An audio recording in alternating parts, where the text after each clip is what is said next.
Om. Om.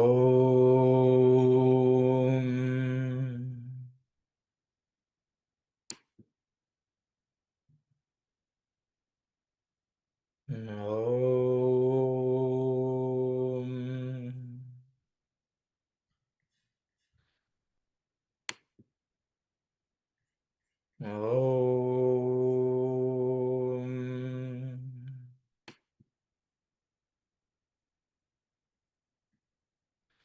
Sairam.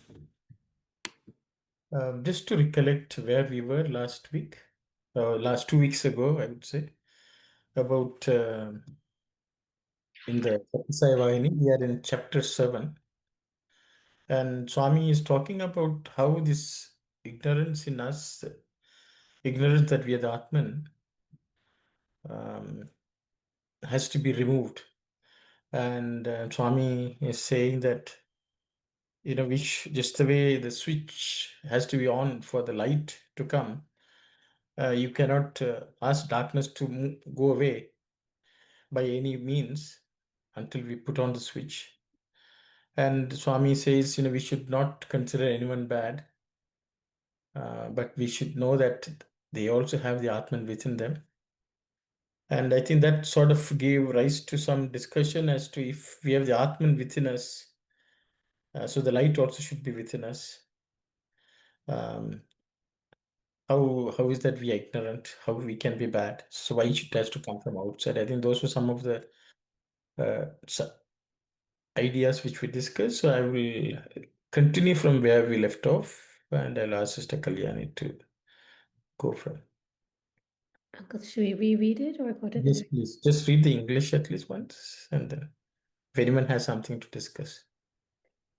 Imagine a house full of darkness in centuries.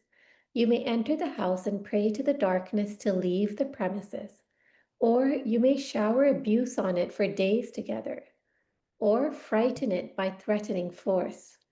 The darkness will stay. It cannot be diminished at all. It will not yield to your tactics. It cannot be scared out. But light a lamp, and it will flee that instant. The lamp of wisdom can save man from age-long darkness. This truth has to be well recognized by man, and once recognized, he has to shape his life accordingly.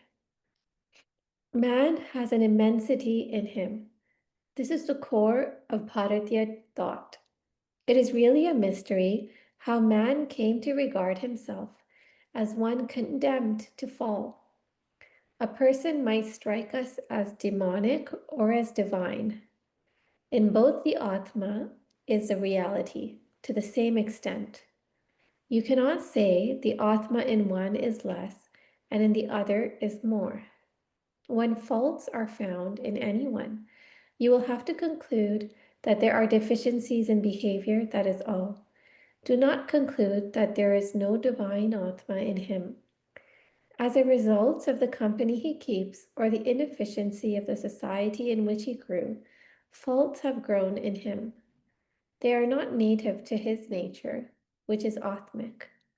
You will have to provide him good company and beneficial surroundings and persuade him to enter them. You should on no account condemn him as born incorrigible and keep him apart. Thank you, Kalyani. So, as you can see, Swami is talking about how to bring out the Atmic principle in us through good company, having the right company. Then Swami says we have to, if anyone is not able to do that, we have to provide them good company. If anyone would like to discuss any points, we can. Here, where the English it says the Atman is present equally in a bad person and a good person, I've written down from the Telugu translation, so even in someone who seems to be a demon, the Atma is present. That faith has to be felt in an equal measure. Yeah, so Swami has used the word Samamuga Bhavinchavalan. So I think Swami, see, Rakshas తుల్యనిగా తోచిన మానవుడయందు కూడా ఆత్మవిశ్వాసము ప్రధానముగా సమముగా భావించగలరు. So that, which those who believe in the Atman should believe that even in a person who is like demonic in nature, even in that person, the Atma is present in equal measure. I think that's what Swami says. Or we should consider that person as having, in an equal way, we have to treat that person also from the perspective of Atman. Yes, Sister Aruna, please.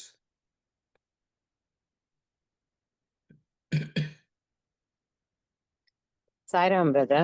Yes.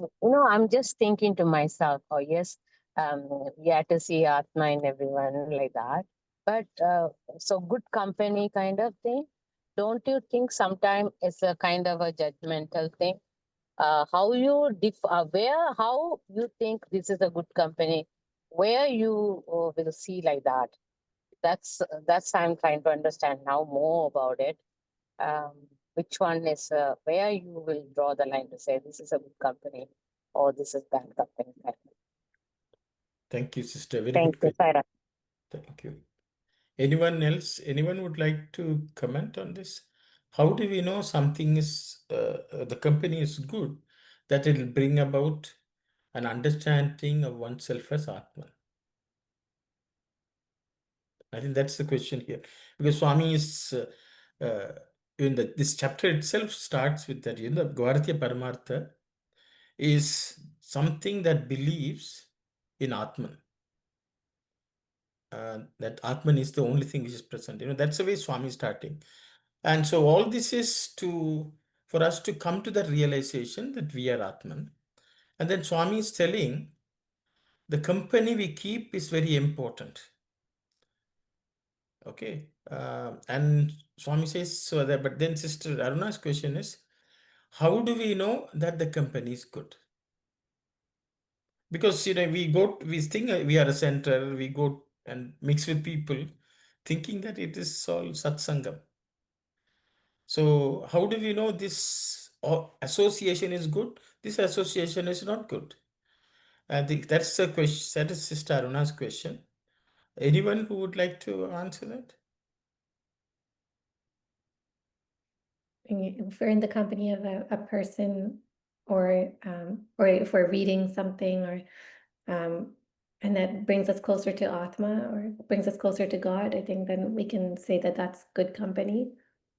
So rather than judging the person, we can judge ourselves when we're in the company of that person. But then everyone is telling we have devotion to God. But I Is it guess anyone who thinks then we are going to a center, we are singing bhajans? Is it good company? Is the question Sister Aruna is asking. How do we know that the company will give that experience? I think that's the question. I don't know. is it not based on how you feel like when you go to that center and you participate in that bhajan? Do you feel within that you're connecting with Swami, I guess? Okay. Yeah, but in this, okay, I will leave, I think others can comment. Anyone else would like to comment, So I think the question is the right company which will give us a knowledge of Atman. That company we are talking about, So people have been going for bhajans to, so many years. Are they all getting the feeling that they are Atman? It's the question. I think that's the question. I think Sister Aruna's, but yes, Auntie Sakti, please go ahead.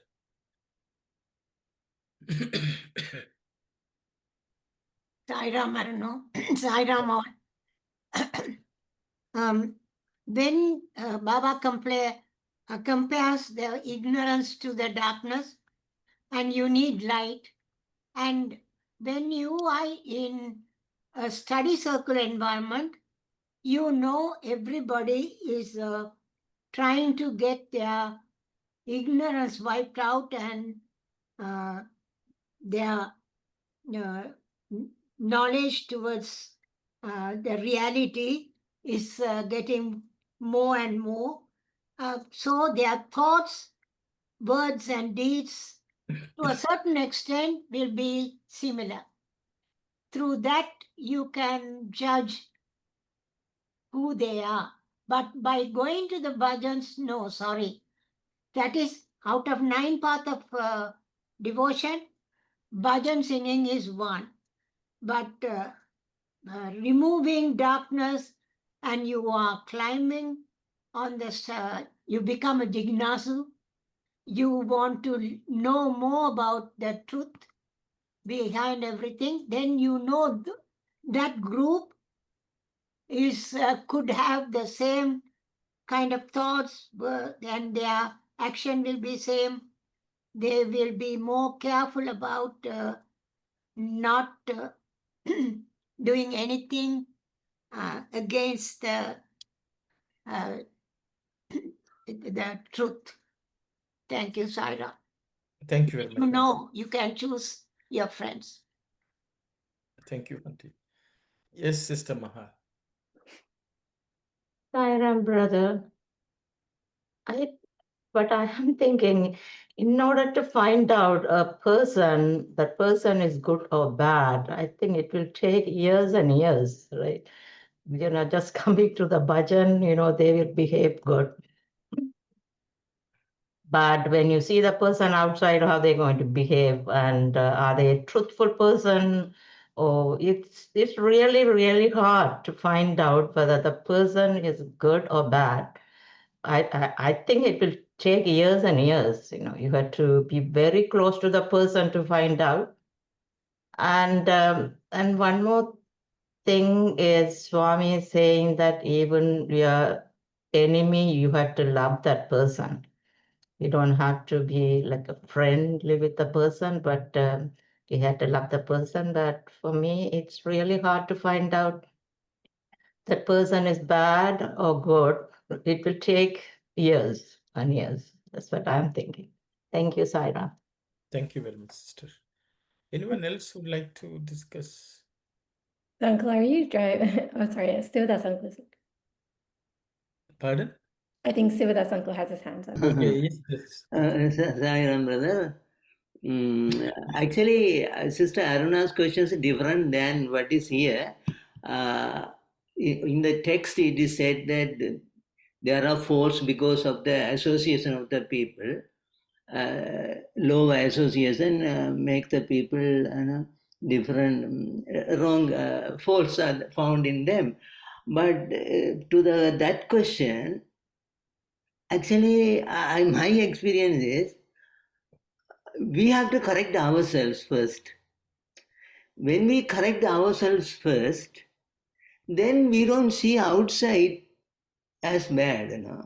So any society we can associate so long as we don't lose our peace and our hold in Atma. So if we are firmly established in our Atmic consciousness, then moving in if we must move in a say so-called bad society, it won't affect us. So first thing is to correct ourselves. Then another thing that Ramana Maharishi in one conversation said, when you go in a place where you feel immense peace, know that surrounding is conducive for your spiritual progress. If you lose peace, then it is not the correct place. So this is what I would like to share. Okay, thank you very much, brother. Thank you. Anyone else? Yes, brother Thasan, please go ahead. Sairam, brother. If we are going to the Sai Center or temple, our main focus is change our transformation or uplift our spiritual where we are. If you are going to the place and if you are not changing towards self-realization or transformation, then something's wrong there. You have to check yourself whether it is a right path I'm going. Is there any changes on me? Then you can decide that place is, you are wasting your time if you are moving towards the goal. Thank you, Brother Saira. Thank you very much, brother. Yes, Auntie Sakku. Yes, Iram, I was thinking a little bit deeper. When you develop a kind of a equal-mindedness that you don't feel whether anyone is doing wrong or right or whatever, you become more loving towards everybody, but at the same time, you know it to your heart and mind that you are not affected by anybody's different natures or hurtful natures, because it won't bother you. Thank you. But it takes a long time in the spiritual ladder for you to reach that. Thank you. Thank you very much, Auntie. Yes, Sister Maha. Sairam, sister, Sairam, brother. Kind of confused me. Swami saying that if you look at one person, you are thinking that that person is bad, he is not a good person. And Swami again saying that that's your own reflection. Yes, very nice. It's so That's right. Excellent observation, sister. really, it's so many confusions. Okay, Sister Aruna, please. That is more. Sister Aruna, I don't know whether you want to repeat Yeah. your question. No, I am here, brother. I'm listening to the conversation. Yeah, It's but very is your nice. question, can you repeat the question once more for me? Brother, we are saying we have to see Atma in everybody, right? Then at the same time, we are trying to see which company is good, kind of, right? So where we know we say this and how we are going to draw a line. This person is not good for my company, or this person is right person, kind of. So don't you think it's a judgmental side, because that person may be doing something wrong with in her perspective maybe is right, but how I am looking at is wrong. So that's where my confusion is, how we are going to identify the right company, kind of. Thank you, sister. I Thank will you, ask Sai. you. Thanks. Sister Shilpa, please go ahead. Sairam, when the person accept you as you are, and you are able to accept him or her way he is or she is, like Hanumanji accepted Vibhishanji and Vibhishanji accepted Hanuman. Vibhishanji did not think that he is a monkey, and Hanumanji did not see Rakshas in him. Like the common goal was Sri Ramji. This is how we choose. Like, what is our goal? What we are looking for, Saira? Thank you very much, sister. So I think I think just to summarize everyone's discussion. So the thing is, Swami is starting out saying every Bharatiya should know that they are Atman. So Atman is divine, and it's blemishless. But if there is darkness, we have to just we have to mix in the right company. That's the point which was discussed in the we had to build the lamp has to come on its own. Then the question came, Sister Aruna said, how do we know which is a good company? And Brother Sivadas said, wherever a company which gives you a peace of mind is good company. Then Sister Maha is saying, but what is inside only we see outside, which is what also echoed by Sister Shilpa, where she says, if you are inherently good, you will see everyone as good. If you are devout, you will see the other person also as devout. So here actually, just to go back to this, Swami is telling us, if we see someone as a bad, I think if we go, Swami is telling you give them good company. Okay. So that means here, if we see anyone as bad, Swami is saying, then you give good company. So I think we have now challenged to know whether we are divine. For the first thing is whether we should know whether we have realized that we are Atman and we are functioning as if we are the Atman. And as Sister Maha said, if we know that we are Atman, we have realized we are Atman, we will find Atman everywhere. If we have not realized the Atman, then we will not think that everyone we will not be able to see the Atman in everyone else also. So, going back to Sister Aruna's question again, she's telling, if we don't, we know that we have not realized that we are Atman. Now, how do we go about realizing that we are Atman? So, we have gone a step back.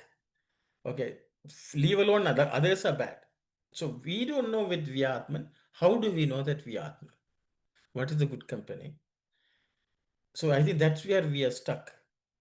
Okay, now we can't call anyone bad in this world because we ourselves know that we are not good. Then how do we, to know that we are good, we need to know that we are the Atman. Because the Atman is the only thing which is blemishless, pure, and so on. So how do we get to that point is the question. Okay, so what is the company? So we may not be able to provide good company to others. How do we get the realization that we are the Atman? So do we have people around us who have realized that they are Atman and they are bringing it out? Or if not, then how do we find out a person who has realized that they are the Atman? And how do we cultivate that company so that we benefit from that? I think, I don't know whether I've summarized or I've confused the questions. So I think people have generally understood that we ourselves have not realized that we are Atman. We are dependent on the company to even have peace of mind. And peace of mind is like, that's a separate discussion, I would say. Because sometimes we have peace of Yeah. mind, sometimes we don't have peace of mind. Once we have realized that we are Atman, we will always have peace of mind, irrespective of the company. Yes. So after you realizing as Atma, company is not matters. Am I right? Yes. Why Okay, thank does you. it matter, sister? Everything is Atma at that point. Yeah, you are keeping company with the Atman, not with the people outside. Okay, so how do we get there? I think that's the question. Yes, brother. Yes, Sister Shilpa. Sairam, when we with that person's company, if you um, improve in your spiritual progress, and if you reach to the goal, like uh, like in my case, I followed Ankarji and I realized Swami's Bhagawanji. Then I carry on with that company, right? So I am with Ankarji, always listen to him, his Swami's talk and how to progress. Like this is it's our satisfaction when I want to reach somewhere in spirituality. So I will keep that company. If I see that the person, anyone who is putting me Right. down or my progress is going in down their company, then I will walk away from there without saying or anything, just without criticizing or judgmenting. But I will understand that no, this is not me, Saira. Thank you very much, sister. Thank you. So are you saying like the only safe thing is to just have Swami as our only company? Or because Yes, that's what I think. That's what I heard from Sister Shilpa. So the thing is, once you have permanent company with Swami, then you are in good company. Okay, so that's the only way hopefully one day we will also get to that realization that we are Atman by keeping constant company of the Lord. So that's what I heard from Sister Shilpa, I think. Anyone else would like to come discuss? that doesn't negate going to centers and participating in center activities and all of that, right? It doesn't negate. You see, even if we go to the center, if you're unable to focus on Swami, it is mostly our problem and our mind's problem. I think. Uh, yes, Sister Maha, please go ahead. Yeah, that's what Swami is saying, that God is the only true friend. And again, I'm confused here. Swami is saying that, you should have good company. If the person is bad, you keep a distance. What did that mean? So where are we now? So I think Sister Maha's question is, who is a bad person? Is that the right question, sister? Yeah, if it is a bad person, Swami saying that you have to have good company, always he's talks with children, I guess students, and he's saying that, if you find out, I know sometimes it's our own reflection also, that's what Swami is saying, but and at the same time, Swami is saying that, you don't have to hate the person, but you have to keep a distance with them. Yes, thank you. So I think Sister Maha's question is, so we have to keep distance from some people. Okay. And how do we, the reality is we are in society also, we are among people. How do we do that?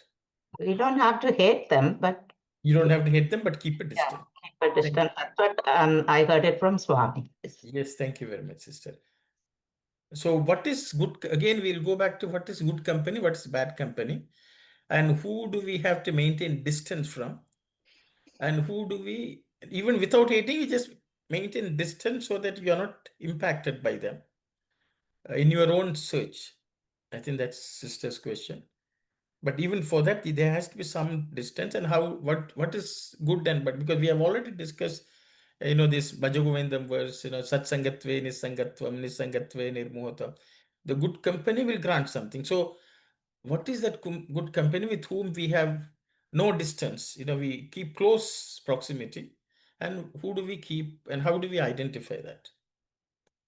It seems like all of this is all internal, is it, Uncle? Like we have to keep distance from our own mind almost, and like Swami sometimes says, like the mind is like an electrical wire, like you should not even touch it, and then just keep your thought or keep, I don't know, keep yourself, I guess, always in the company of Atman somehow. I'll just ask a question, because all of us are struggling with our own mind. Okay.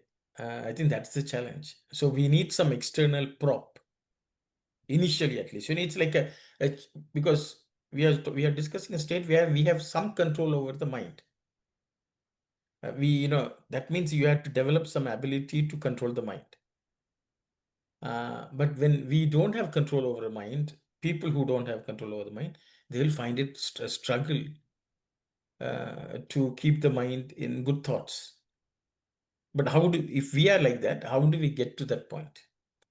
So sometimes we may need an external prop, just like a person who cannot walk, they need a walking stick. Or a child which is learning to walk, it needs a walker.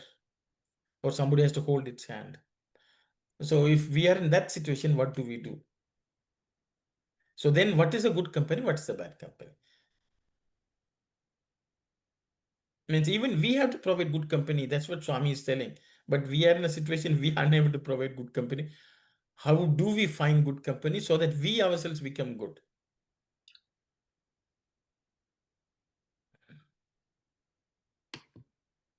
Yes, Auntie Sakura, please go ahead.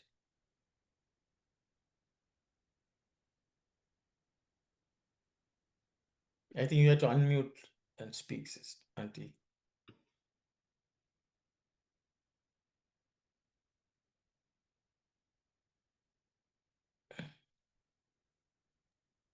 Sai Ram, Yes. the easiest method is to seek Baba's help for every situation, for him to improve us, for him to find a good company to take us along the spiritual ladder. Everything you ask him and leave it to him, he will take care of it. Thank you. Thank you very much. So Sakwanti's solution is ask Swami's help. So we can ask that, but anything else which we can do? Because Swami, all of us will pray, and Swami is not giving his grace. Means, is there something for us to do? Do you mean like more than just listening to Swami and reading Swami's words? Exactly. Yeah. So I think I think we read it sometime back. Swami defines good company as people who are not worldly minded. I think, Kalyani, you remember? Yeah, I think it says it like anyone who has hunger is a bad company or something like that. Exactly. So anyone who hungers after the world, they're bad company. For them, worldly achievement, worldly accomplishment, worldly accumulation, if they are after that, such company is bad. People who are totally focused on I want God, I want God, I don't want the world, they are good company. So this is Swami's definition. So I think, so we also can decide the company with which we are they constantly seeking to be near God? If there anyone is discussing something about world, then that's bad company. This, you can buy this car, this home, what job you want to get, is a more salary, can you go and buy this? Such talk mean they're not talking about God. That is the definition Swami has given. If anyone is looking at the world, it's bad company. If anyone is looking at God, that's good company. I think with this Swami, as I Thank think you.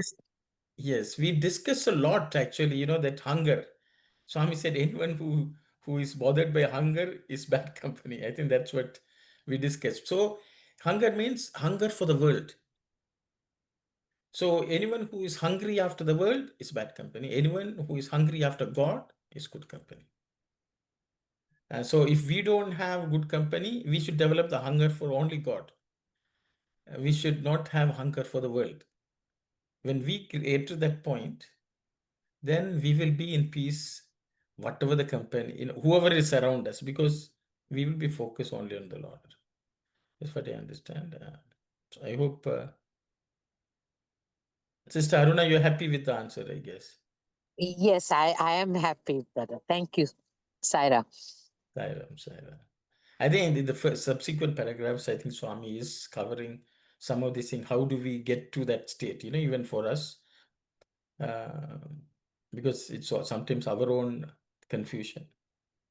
If anyone has anything to discuss, I think it's nice that we discuss, so we have to be very clear. So we don't have to judge whether somebody is bad or good. Whether they're providing us good company, we can find out because of where they are going, where their journey is. I think that's what matters. So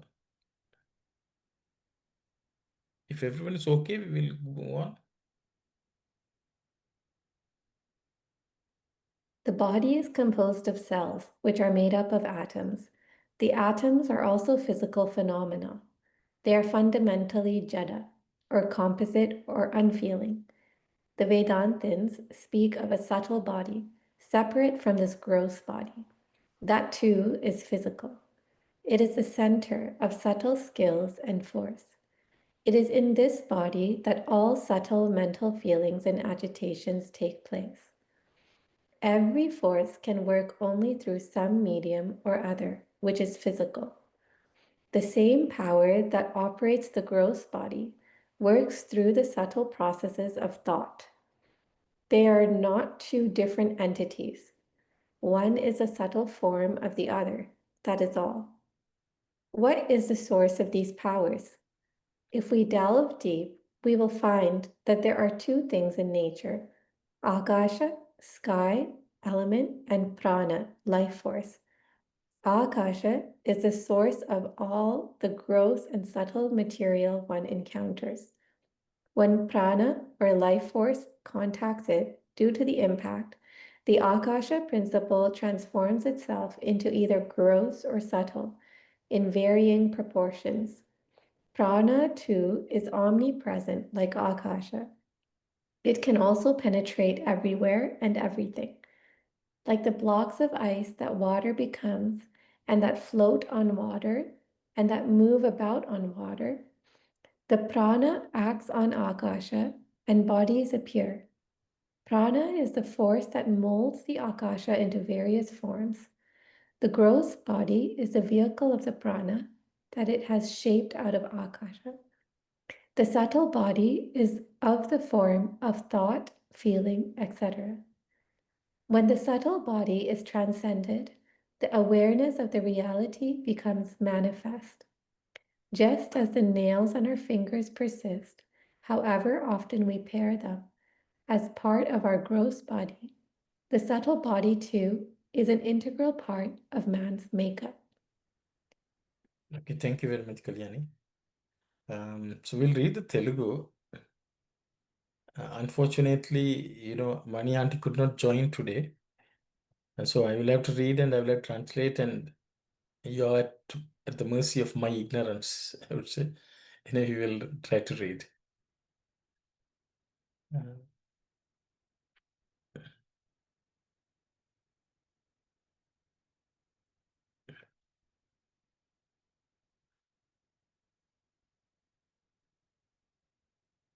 okay. శరీరము అణువులతో నిర్మింపబడినది. Swami saying the body is made of atoms. ఆ అణువులు భౌతిక పదార్థమనబడు వానికి సంబంధించినవి. That means these atoms are of a physical matter. It's physical matter and it relates to that physical matter. ఈ భౌతిక పదార్థములు మూధనమును జడమును వేదాంతుల సూక్ష్మ శరీరమునది కూడా ఇట్టిదే. So this physical matter, which is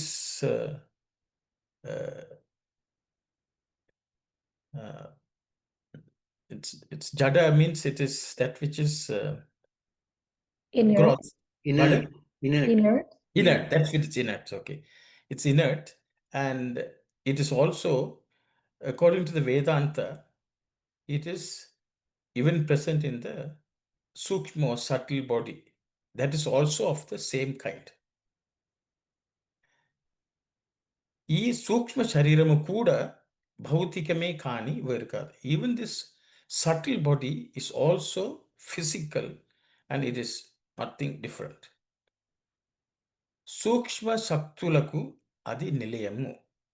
That means the subtle body is the place where subtle forces act. అనగా సూక్ష్మ శరీరము సూక్ష్మ సక్షులందు చోటు. That means the subtle body is endowed with subtle powers. స్థూల శరీరం ఎట్లు స్థూల శక్తులకు ఆశ్రయమో అట్లే సూక్ష్మ శరీరము సూక్ష్మ శక్తులకు మనోవ్యాపారమనబడు దాని వివిధ రూపములకు ఆశ్రయం. Just the way the gross body is the place where gross powers operate, in the subtle world, the subtle powers which are related to the mind, which expands, and its various forms are present in the subtle body. మొదట శరీరము కలదు. First, there is physical body. అందు స్థూల భౌతిక పదార్థములను స్థూల శక్తియును కలవు. Then, in that physical body, the subtle physical matter and subtle powers exist in that gross physical body. శక్తి భౌతిక పదార్థముల ఆధారము లేనిదే ఉండజాలదు. That means the power cannot subsist without the support of the physical matter. దాని ఉనికికి కొంత భౌతిక పదార్థము ఉంటియే తీరవలెను. That's for it to function, the gross matter has to be present even to a small extent. ఆ శక్తులే సూక్ష్మ తరములగును ఏ శక్తి స్థూల రూపమున ప్రవర్తించుచున్నదో ఆ శక్తియే సూక్ష్మ రూప ప్రవృత్తి అంది చింతనగా మారును. The same power which is present and active in the gross body, the same power in the sukshma or the subtle form, it becomes thought. There is no difference between these two. Okay, vastuvu yokka sthula rupam okati, sukshma rupam okati. For the same matter, for the same thing, the gross form is one and subtle form is another. Atle sthula sukshma shariramaలకు kuda bhedamu ledu. So in the same way, there is no difference between the gross body and the subtle body. Sukshma shariramu kuda bhautikame. The subtle body is also physical only in nature. Kani andali padarthamu sukshma taram ainadi. But the matter in that is of a subtle nature. ఈ శక్తులన్నిటికీ మూలము వెతికిన ప్రకృతిలో రెండు పదార్థములు కలవు. If you inquire into these powers and search, you'll find in nature there are two matters, two types of things. ఇందు ఒకదానికి ఆకాశమనియు రెండవదానికి ప్రాణమనియు పేర్లు. So the two components of this nature is, one is akasha, which is space. The second one is prana, which is life force. Idiye shakti. This is called power, shakti. Neevu chuchina dantayu, vinuna dantayu, ee bhumi munnaguna vantayu, bhumi unna aguna vantayu bhautikamu. So Swami says, whatever you see, whatever you hear, all that is present in this earth is physical. Adantayu akasha janitame. All these are born from space, akasha. Prana samyoga prabhavamuche. Through the company of the prana, akasha padarthamu kramadiga sukshmamu gano sthulamu gano aguchundunu. So Swami saying, based on the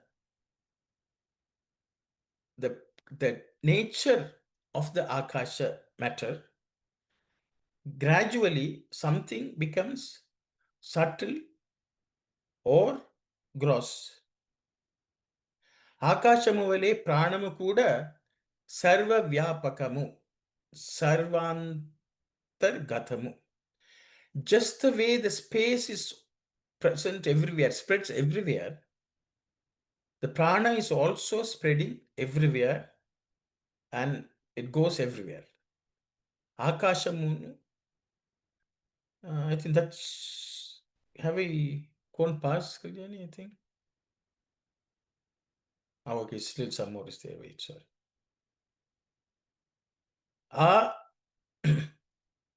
Okay, so Swami says, Akashamole, pranamu kuda sarva vyapakamu, sarva gatamu.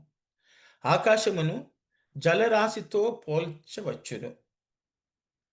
So Swami is saying the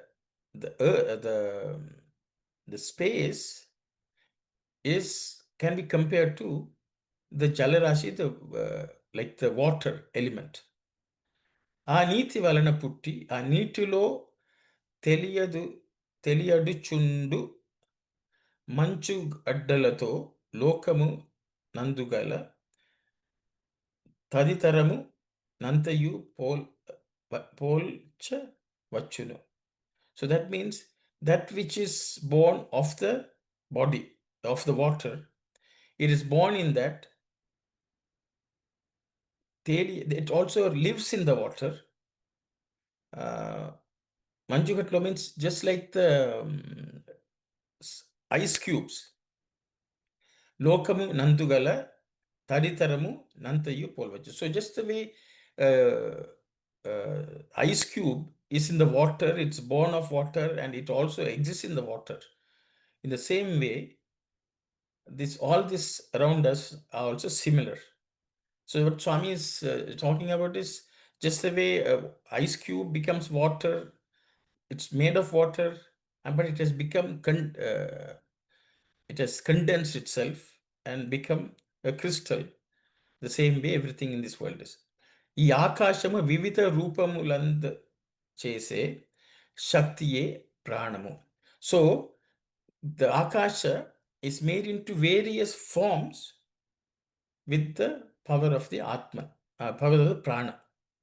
ప్రాణము స్థూల రూపములతో కూర్చొనుట,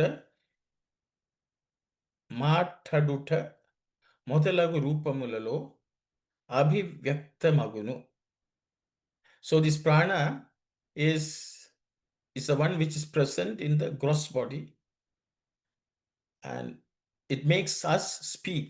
మాట్లాడుట మొదలగు రూపములలో అభివ్యక్తమును. Even in our speech, it is present.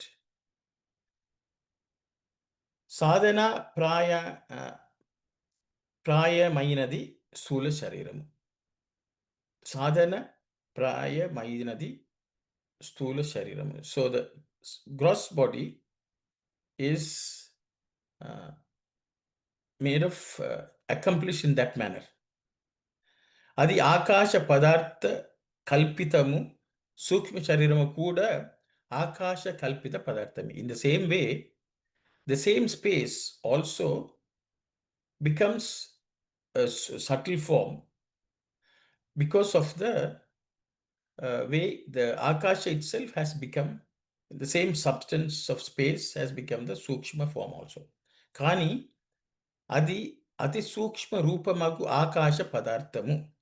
So that means even the sukshma sharira or sukshma form is made up of the much more subtle element of space, akasha.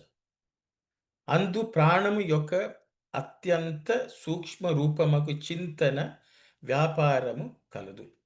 In this, the subtle form of the thought process is present. అది దాటిన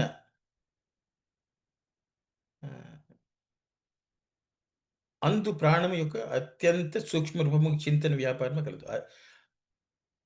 అది యూత దాటిన తరువాత మానవుని యథార్థ తత్వమగు జీవుడు కలదు. So the jiva principle, the life, the individual atman is present, which is beyond that, even that subtle form of the sukshma form. మనము ఎన్నో తడవుల తీసి వేస్తుండనను మంగొల్లు ఎట్లు మన శరీరముతో అభిన్నములై తత్ భాగములై ఉంటునో అట్లనే స్థూల శరీరము కూడా సూక్ష్మ శరీరముకు సంబంధించి ఉన్నది. So Swami is saying, just the way the nail, how many ever times you remove it, cut it, it again is growing in our body and is attached to the body. In the same way, the gross body also is part of the sukshma body. So basically Swami is saying the gross body grows from the sukshma body, just the way the nails grow from our hand, how many ever times you cut, because they will continue to be present from the sukshma. So I'll stop here. I know Swami has gone to very technical details of what our body is and what it is composed of. Swami is saying the two elements which make up this entire world is space and prana, which is life force, and the life force makes the akasha, space, which is the subtlest form, into either a sukshma or gross, which is a subtle form of the mind, and also the body, which is this gross form. Swami says that prana can be seen through the quality of speech in the gross form. The same prana in the subtle form of the mind comes out as thoughts. But if you go beyond these two, that's the body, which is the gross, and the mind, which is subtle, if you go beyond that, the jivatma exists there. So I think that's my understanding of reading is both.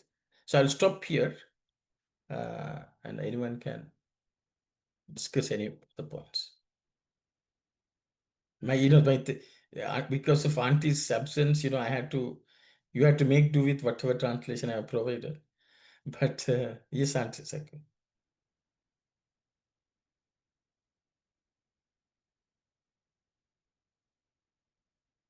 Auntie, we can't see the prana. You have to switch it on. Your speech is not heard. Sorry.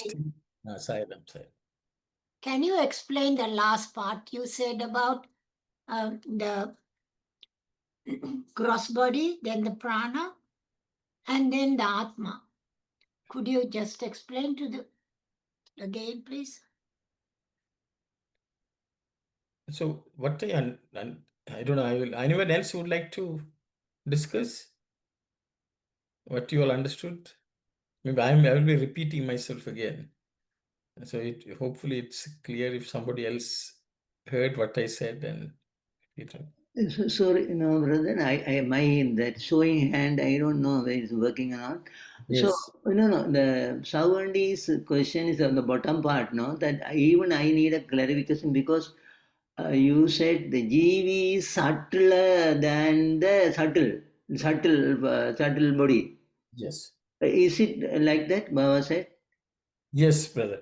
So the thing is, I think in the English translation, they are saying when the subtle body is transcended, the awareness of the reality becomes manifest is the translation.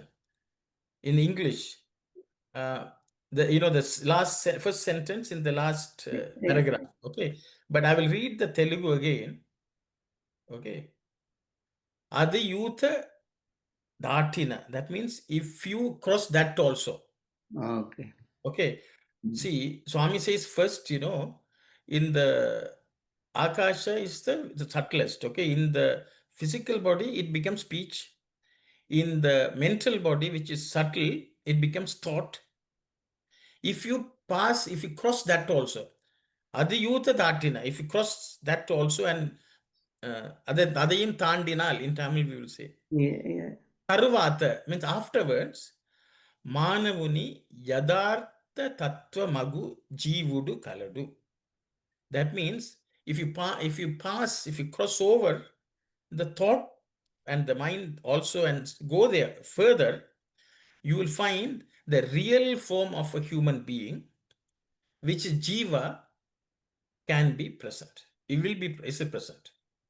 Yeah, that's correct. Thank you. Okay, And so one that's more what thing. Swami is telling. So Swami is telling the first one is gross one, which is in the gross, waking state where we are seeing all the gross things. If you go to the dream state, your own mind is functioning there, all the thoughts and everything. That is the manifestation of the sukshma or the subtle form. But when you go to deep sleep, both of them don't exist, only the jiva present. Okay, you have to pass through this mind and body, and then body first and then mind first, and then you cross over the last one. There the jiva is present. But the jiva is also made of this prana and space. That is also original form. That's the subtlest. Subtler than the subtle. I think that's what Swami is saying. I hope it's I have I've been able to explain. Thank you, Arano. But that detail, the way you have read it, it is not in the translation. In the English translation, it does not come. Swami, Yeah, see, it they're is not saying there. when the subtle body is transcended, that means if you pass the mind, where thought is present, if you go past that, thereafter you will find a yadartha rupa of the yourself. Okay, thank you. Every human being's real form, which is jiva, is present beyond that. So Swami is trying to make us understand who we are as Atman. Swami is saying you have to go past the body. You have to go past the mind. And there in that space, the Atman is present. Jiva is present. Jiva, so we have to cross over these two. Anyone else want to? Also, brother, and the next chapter 8, the starting sentence, speak about the nail, no, nail cutting. So there he says, Baba says, we are changing the body, discarding the body.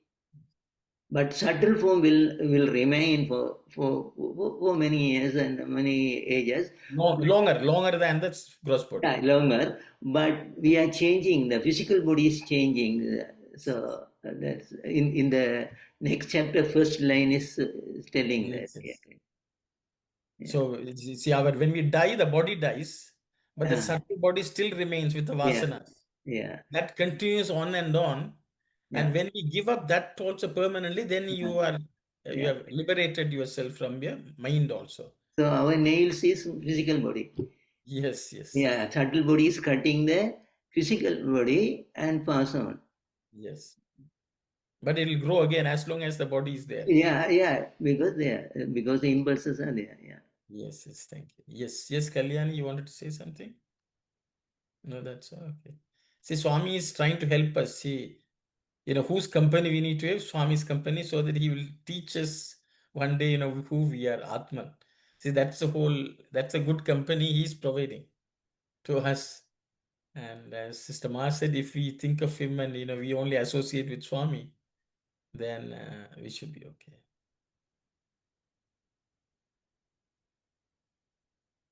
Yes, Sister Maha. This subtle body will live longer. So I want to know, one subtle body find a gross body? Yes, I think that's next chapter. So that it will live, right? Yeah, that's because that's covered in the next chapter. I think it's bondage. I think that's the way the chapter goes. Yeah, so I think that Swami is discussing in the next chapter how that. So he just wants us to understand who we are. We are the Atman. We have this mind. We have the body, and how do we realize that we are the Atman? I think the whole process is that. Thank you.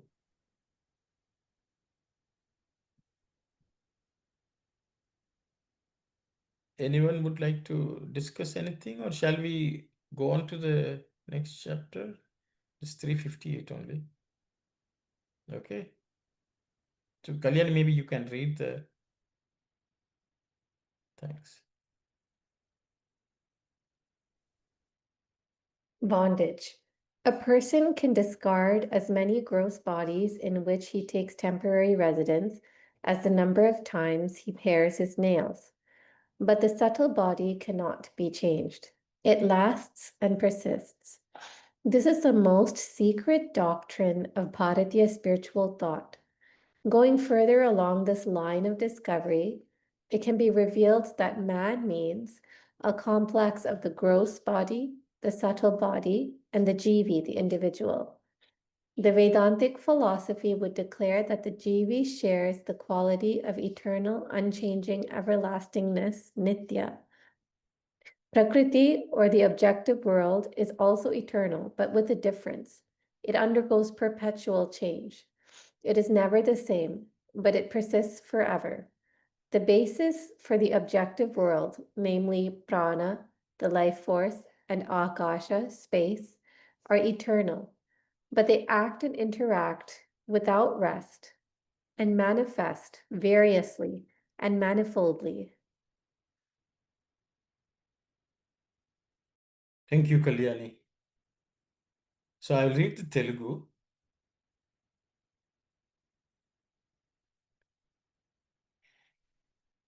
నేను నా గొల్లను ఎన్ని సారిలను నను ఎట్లు ఖండించి వేయగలనో అట్లే నా స్థూల శరీరమును లక్షాది సార్లు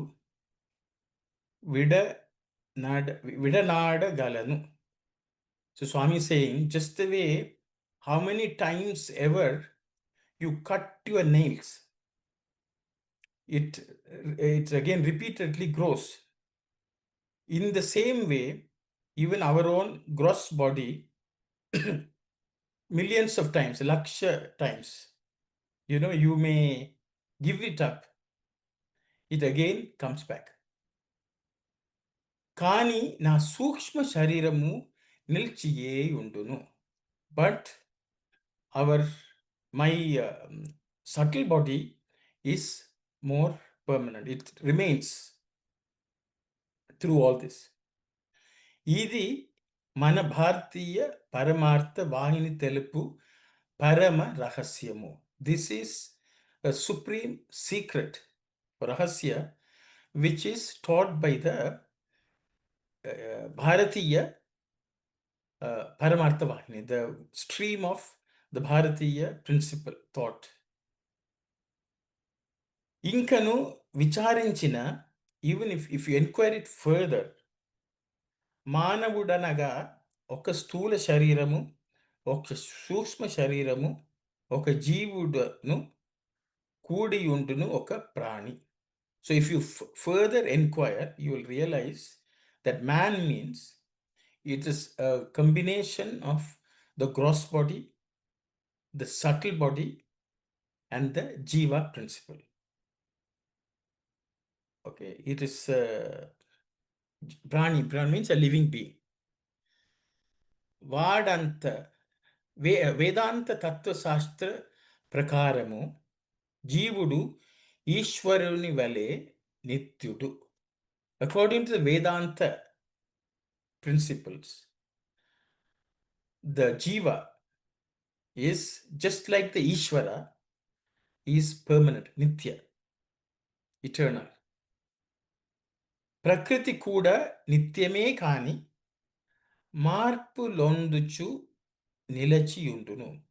Even nature or creation, nature is also permanent, however, that continuously undergoes change.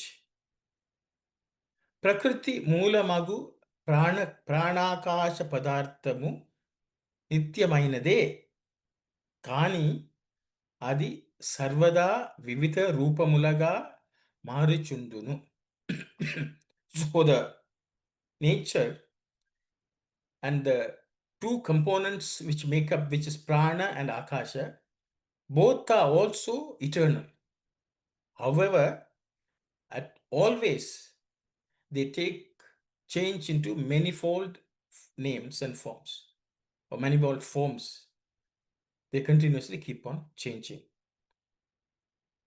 I will stop here. I think that much only we have read. So I will, if anyone wants to discuss any of the, Swami is basically talking about, I think Brother Sivadas has already mentioned, just the way we cut the nails and it grows again and again, but the body remains longer than the nail from which it grows. Swami says, how many millions of times our body is given up, we again get it back because the stula, sukshma sarira, which is a subtle body, persists. But beyond that, if you go to the jiva, Swami is saying that is like Ishvara.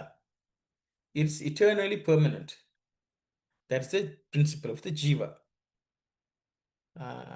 So I will, and then Swami is also explaining that the prana and akasha are both related to the nature. And that is something which, even though it's permanent like the jiva, it continuously undergoes changes. So I will stop here. Yes, anyone, Kalyan, you wanted to ask something?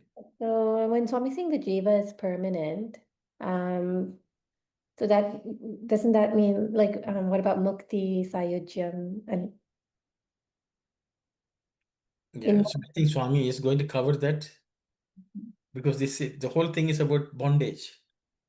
oh, okay. Okay, so I think Swami will cover that a little later. But Swami is just telling that the nature is also present, jiva is also present. Okay, because you have raised it, I will just say, the day we realize that we are Atman, you are mukti. The mukti is liberation or freedom from the thought that we are the body, we are the mind. So Swami is saying you are separate. That's the whole process Swami is taking us through. Realize that you are Atman.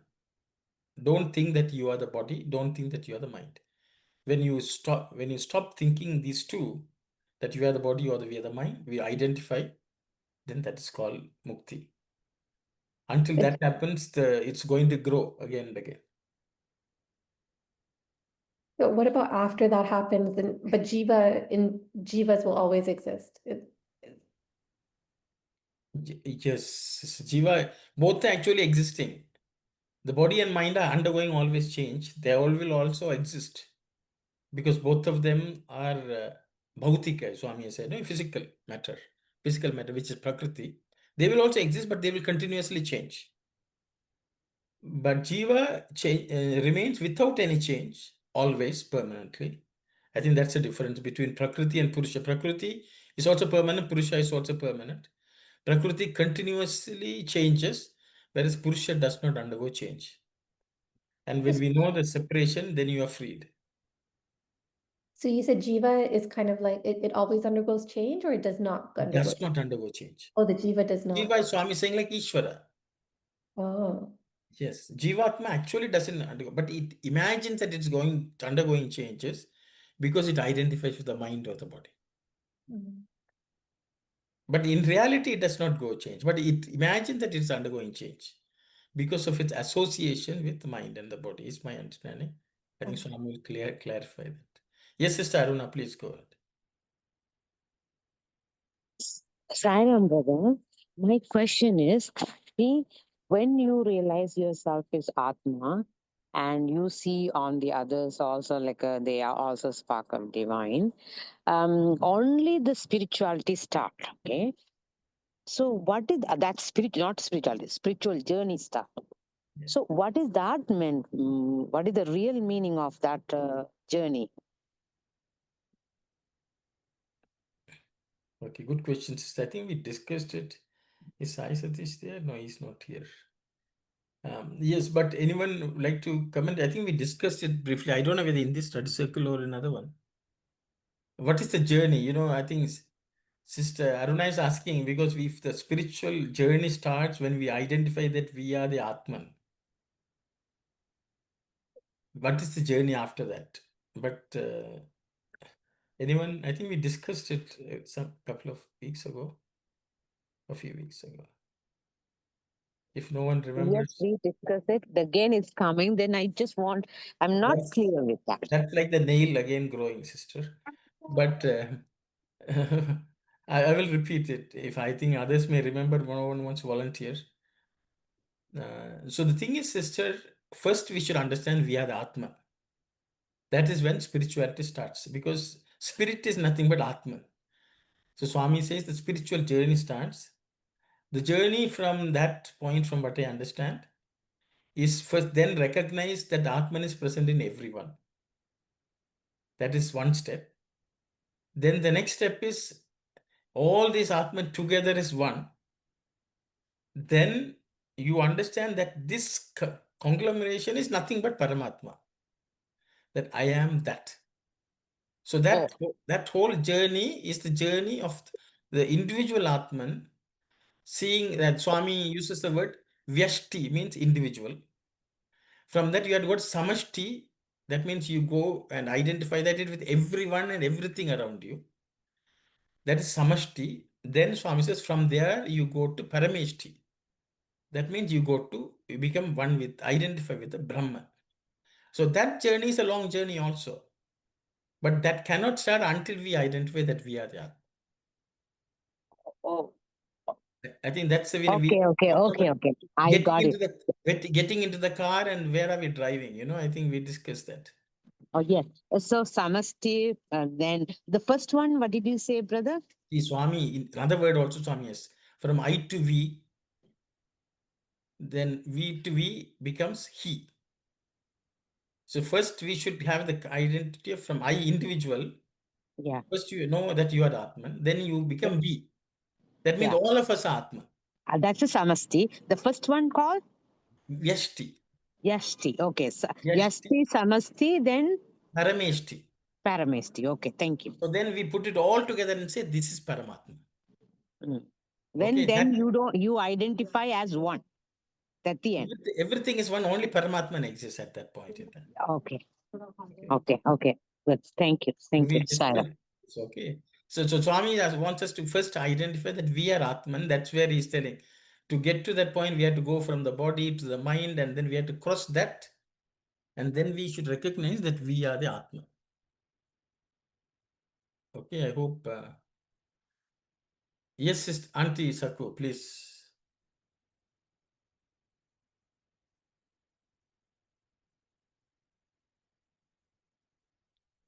Auntie, still you are in the Veshti stage. We have not Yeah. reached. Yes. Sairam, the journey of our Atman, in these three stages, the last stage it becomes Parisuddha stage and Paripurna stage and blissful stage, right? It completes that stage. Am I right or wrong? Yes, that's my understanding, Auntie. Okay. You're asking a person who has not seen it, so Beg your pardon? no, that's theory only. So that's what I also think. Okay, thank you. Sorry.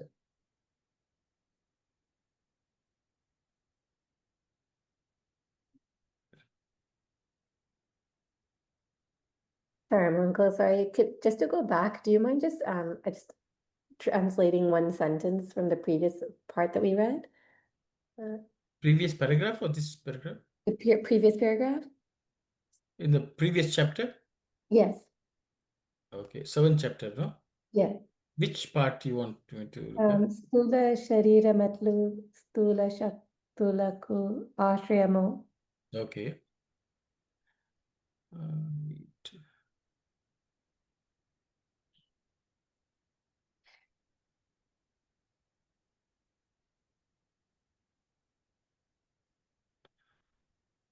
It's the last sentence.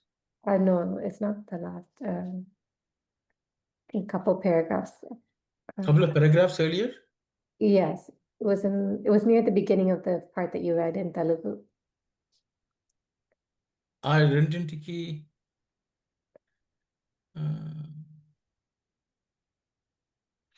Anaga Sukshma Shariramu. Okay. Anaga Sukshma Shariramu Sukshma Shaktulandu Chotu. That one? Yes. So Swami says Anaga means that means Sukshma Shariramu Sukshma Shaktulundu Chotu. So the Sukshma place, Sukshma Sharira or subtle form is a place where the powers of a subtle nature are present. That's a place for it, okay? Chotu means place. Stula Shariram Etlu Stula Shaktulanku Ashrayamo. Just the way the physical body is the support of which makes the physical powers operate. Sukshma Shaktulaku for the powers of a subtle nature. Mano Vyapara Manabadu Dani. Those are the transactions of the mind. Dani Vivida Rupamulaku and its manifold forms. Ashremu, that is the one which provides it support or refuge. Okay. Modatta Shariramugaladu. First, in the first place, there is the physical body. Andu, in that, Stula Bhautika Padarthamulunu, Stula Shakstiyunu Kalavu. So within that, there is subtle physical properties, physical matter, as well as subtle powers exist. Shakti Bhautika Padarthamulu Adharam Lenide Undachaladu. So any form of power cannot exist without the support of the physical matter. It cannot be alive or be present or cannot exist. Is that okay? Yeah, so it's saying that the Shakti takes the refuge of the matter. So energy relies on matter. Yes. So without matter, energy cannot exist. Yes. So what Swami is saying, the physical body is needed for physical powers which exist. Within that, the subtle form exists and the subtle powers also exist. Then Swami says, without the physical material, the powers cannot operate or cannot exist. Okay, that's what Swami is saying. Okay. So I think the question, I don't know whether your question is, Swami says only because of Sukshma, the Stula happens. But now Swami is saying only without the Stula, Sukshma cannot exist, cannot be present. See, what it is so if the body does not exist, the mind cannot function.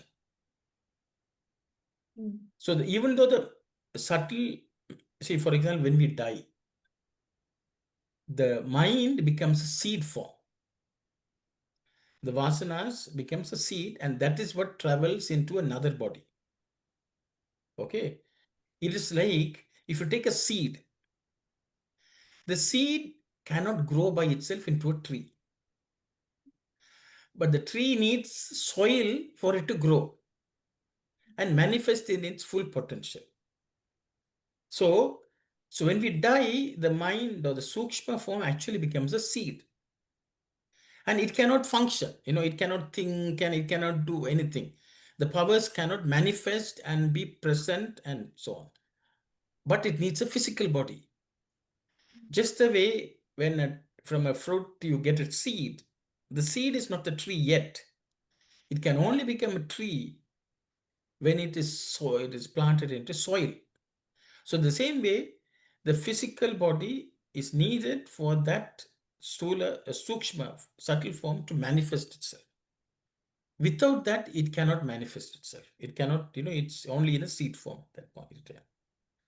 But the seed is the one which makes trees grow each time. So our vasanas and the mind, as long as it is still fertile, as soon as it's fall into the soil, it again grows. So same way, our mental agitations all will be in a dormant form, in a seed, from body to body. So a child, when it's born, then the child is growing, that seed is growing. And then the mind in the child doesn't think like the adult. So that's what Swami is referring to. I hope it's clear. Yes, thank you, Uncle. Sai Ramanti Saku. Yeah, you have explained so well. I need little bit more. You said waking state, a dream state, and then the bliss, deep, deep sleep state.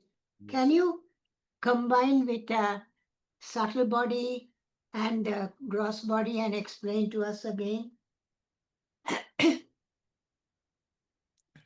So, the deep sleep state, your mind is not functioning, your body is not functioning. In the swapna stage, the mind is functioning, but the body is not functioning.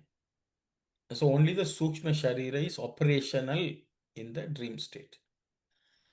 But when you wake up, all three are actually functioning.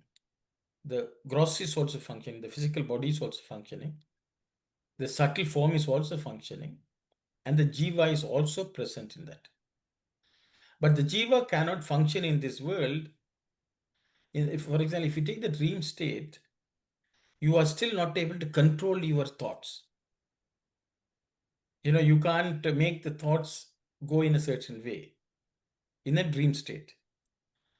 For that, when you become fully aware, only in the Jagrata state, in the waking state, Jiva also can, work on the mind. In the dream state, the mind alone is present, but you don't have control over it. But in the waking state, only we can actually work on the mind.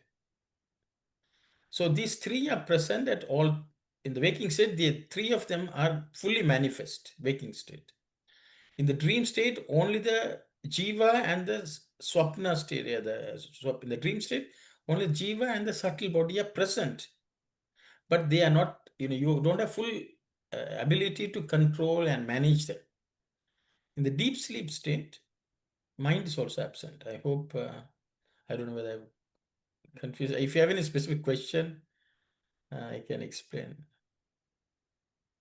So in the deep sleep, only mind is present? No, mind is not present. Mind has become in a seed form in the deep sleep state. Thank you.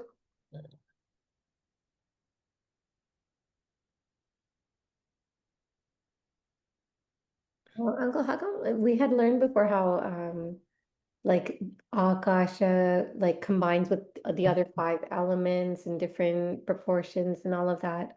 But here it's kind of like another model or something where it's Akasha and Prana get combining. So the thing is, from Akasha, there is Vayu, wind. From wind, then there's fire. From fire, then water. From the water, you get the earth element. This is the progression. How does it happen? It happens because of the Prana Shakti.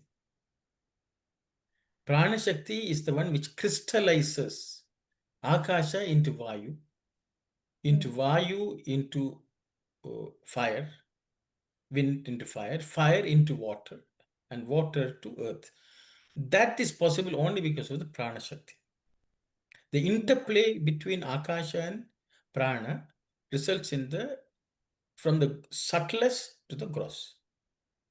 Okay, it's the same thing, but how does it happen? Swami is explaining here. Akashat, Vayu, from that. Okay, how that progression happens. It's like water. Water, initial form, it is ice. How does it become water? Because of the temperature. Prana is nothing but the like temperature, how it makes the ice cube become water and the water to become water vapor. How is that happen? Because of the temperature. Same way, space crystallizes into earth because of the functioning of the prana. Okay. So Prana is something like primordial that existed at Both of them are together. Together they become, that's why Swami says Shakti is prana. Shakti is nothing but prana Shakti. And that with the space creates this manifold things. Yes, I understand.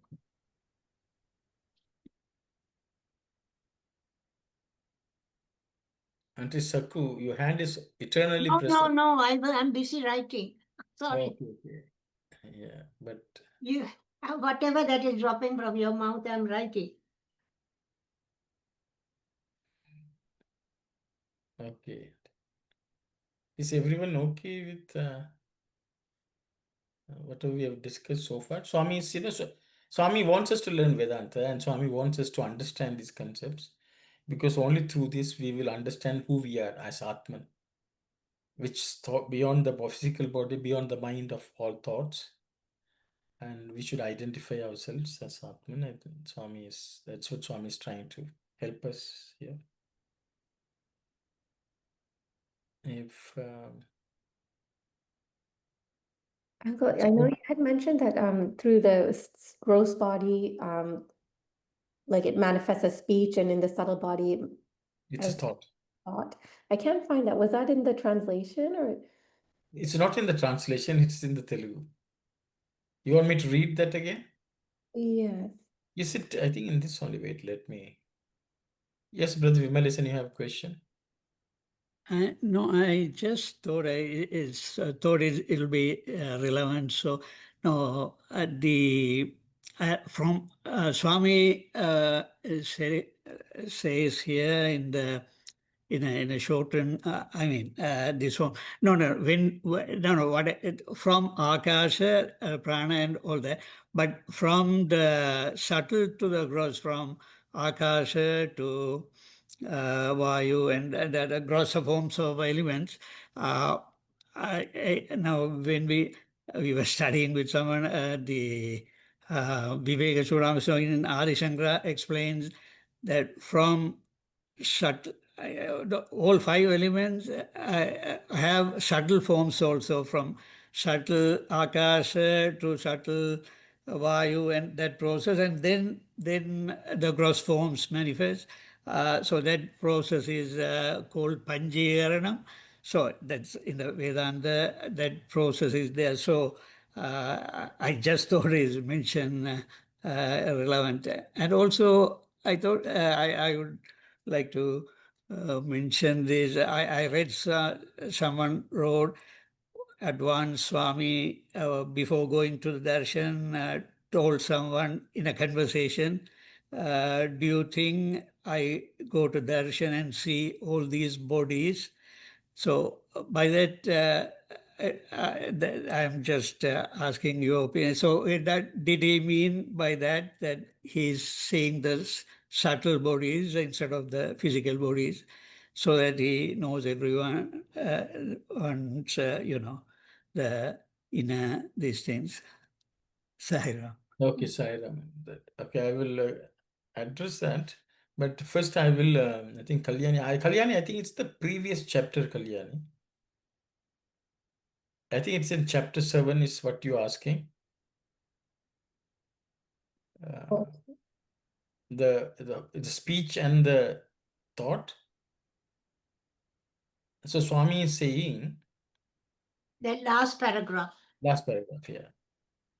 So in the English also, I think in the English, see, it's in translation is there. The gross body is the vehicle of prana that is shaped. It has shaped, but it does not talk about speech. That's your question, isn't it? Right. So Swami is saying,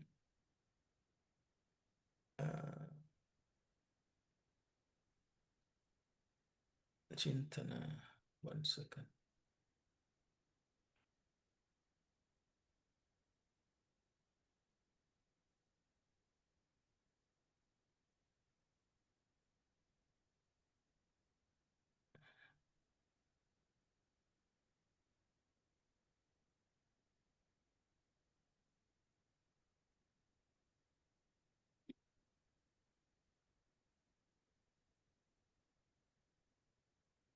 Sorry.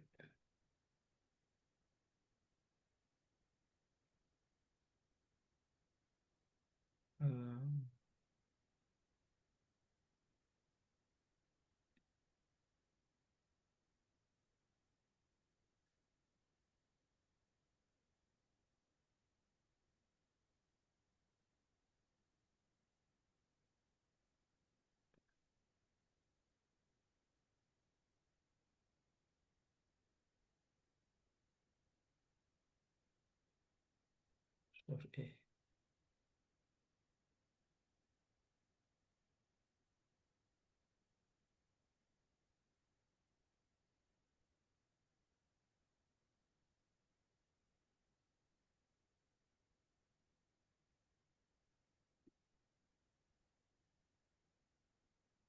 Well,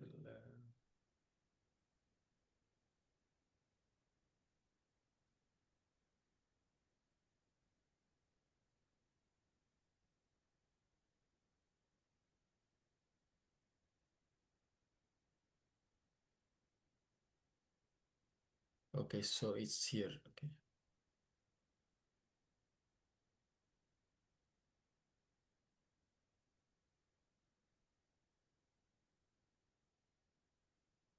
Okay. So Swami is saying, Dani uniki konta bhautika padartham undiye teravalanu. So for anything, there has to be a little bit of physical matter. Okay. ఆ శక్తులే సూక్ష్మ తరములగును ఏ శక్తి స్థూల రూపమున ప్రవర్తించుచున్నదో ఆ శక్తియే సూక్ష్మ ప్రవృత్తి Nandi చింతగా మారును. So that which was which was present in the physical body has become thought. I think I can't find Kalyani. Mata, that's the question you ask, where it was present as speech. Yes. I will research and let you know. Okay? Okay. Because it's Thank more you. good.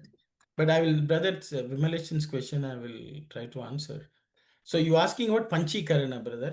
You said even, each of the element has subtle, gross, and so on. That's the thought you said.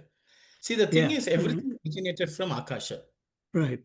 So from the subtlest form of Akasha, there's the subtlest form of Vayu element also is present. Right. So, but that also evolves So that is a little bit of crystallization of the subtlest form of Akasha. Right. Okay. Okay. Right. But the subtlest form of Vayu is little more grosser compared to the subtlest form of Akasha. Oh, right. So in that quarter also there's a subtlest form of Vayu and all that. Right. Then they all become grosser. Right.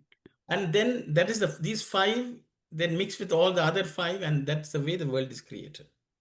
Right. Okay, but everything started from Akasha. Right. Okay, so when the Akasha becomes slightly grosser, Mm-hmm. then there's a grosser Vayu which comes out of it. Right. A grosser fire comes out of it, and so on. Right. Then a combination of all these 5 times 5 becomes Panchikaran. Right. Okay, I think it's for that, I think Leela Kaivalya Vahini, I think, covers some of this, if I remember correctly. Oh, okay. Swami has covered some of this, how the Panchikaranam happens, which are the 5 forms of, subtle forms of air, wind, and all. Right. So that is a separate discussion.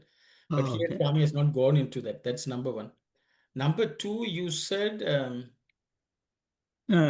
someone at one time, just before going for the darshan, Swami okay, so mentioned. I will. So the thing is, one who my understanding is this, brothers. So when you know you are the Atman, and you know you have mind, you have the Right. body, you will be fully aware what is functioning, what the body is doing, what the mind is doing, what your Atman is thinking. Okay, Atman is doing. When you are aware of these 3, when you go out and look at everyone, you will also see all the 3. Oh, okay. You will see the other person's Atma, you will see the other person's mind, you will see the other person's body. Right. Okay. So the thing is, when we go and see people, we only see the body. Right. Okay. Right. Sometimes we are not even able to see what the person is thinking. Right. We may have certain idea, imagination that that person is thinking this. Right. But sometimes people can be very clear what the other person is thinking. That happens only when we are aware of our own mind. Yeah. Okay. When we are aware of our own mind and its functioning, then we will be able to see the other person also clearly. Right. So if we have identified who we are as Atman, when we look at the other person, we will also witness the Atman in the other person. Yeah, that's how some enlightened saints see whoever in front of them. They know it's an open book. Their mind is open book for him. So until we identify us as Atman, we will not know what is the mind, our own mind. Right. So when that is also so mixed up, we will not be able to see the other person as Atman and the other person's manifestation of the mind, other person's physical manifestation. When Swami goes out, he's looking at all 3. Oh, okay. Okay, so he will see the Atman as Atman. Okay. Mind as mind, and the body as body, as the person in front of. So that happens only by the skill of the person who has developed. Right. It is like, for example, if somebody is singing, a person who has studied music very well, he will know what is Shruti, what is Talam, and what is the Raga. Right. Yeah. They will be able to distinguish. But somebody will say, I don't know the Shruti, I don't know the Talam, I'm just singing. That means you have not differentiated each of them. So when you learn to differentiate, that comes through only knowledge. Then they will say, oh, that person is singing in this ragam, these are the notes which attack, this is the talam and all that, that comes through knowledge. Otherwise, it's ignorance, but we can't separate them out. Right. Okay, same ways, when Swami looks at them, he will know this is the physical manifestation, this is a mental manifestation, this is the Atma and so on. So that knowledge is called jnana, generally. So that's my understanding. Okay. Right. Yeah, and also this, no, what Kalyani asked you that, so I have that Tamil Sathya Sai Vahini. In that also, so you say in the Telugu version, original Telugu version, that speech through the body and thought through the mind. That sentence is there. Yes. So that's what I said. In the gross form, the prana shakti is speech. Okay, I have Tamil translation, but you mentioned sometime back. So I think all these Tamil they translated from English instead of from Telugu. Exactly. That's the Okay. reason. So that's the challenge. But if you all can wait for a minute, I will find that the exact spot. Okay, thank you. So Swami saying, ప్రాణము స్థూల రూపములతో కూర్చొనుట మాట్లాడుట మొదలగు రూపములలో అభివ్యక్తమగును. So the prana in the gross body, it functions like sitting down, speaking, speech, మాట్లాడుట, in such forms it will be manifesting. సాధన ప్రాయమైనది స్థూల శరీరము. So all this accomplishment which we do, okay, all that is possible with the physical body. Adi akasha padartha kalpitamu sukshma shariramu kuda akasha kalpita padarthame. So just the way that is also manifestation of the space principle. Sukshma also, the subtle form is made from the akasha space. Kani adi sukshma rupamu కానీ అది అతి సూక్ష్మ రూపమగు ఆకాశ పదార్థము. That means it is the subtlest form of the gross form of space. Okay. అందు ప్రాణము యొక్క అత్యంత సూక్ష్మ రూపమగు చింతన వ్యాపారము కలదు. So in that subtle body, the transaction of the thoughts takes place. Okay. So the thing is, what Swami is saying is, this prana in the stula sharira, in the gross body, comes out as ability to sit down, speak, all that. And the same power in the sukshma form, in the subtle form, it comes out as thought. Okay. And it's manifold manifestations of thought. Okay, Right. Kalyan, is it okay? Okay, thank you. That's not in the Tamil also. Okay, thank you. Yeah, see, that's why we read the Telugu. Yeah. Because many things which Swami has described in the Telugu are unfortunately absent, because sometimes they have tried to summarize in the translation. But when Swami has nicely described, then we will understand, oh, I am speaking, that means it's a prana which is making me speak. The prana which is making me sit, walk, lie down. All that is possible only because of prana. So that is some sort of power. It can be through nerves, it can be through muscles, it operates. Right. And the same thing, Swami, is actually in subtle form making us think and contemplate, analyze, all that is possible. Okay. Right. That's prana, manifestation of prana. So that's okay. Okay. I think it's Thank you. 4:38. 4:38, we will close for today. Yeah, And thanks. we will meet next week. Okay, Saira. Om Samastaloka Sukhino Bhavantu. Samastaloka Sukhino Bhavantu. Samastaloka Sukhino Bhavantu. Om Shanti Shanti Shanti.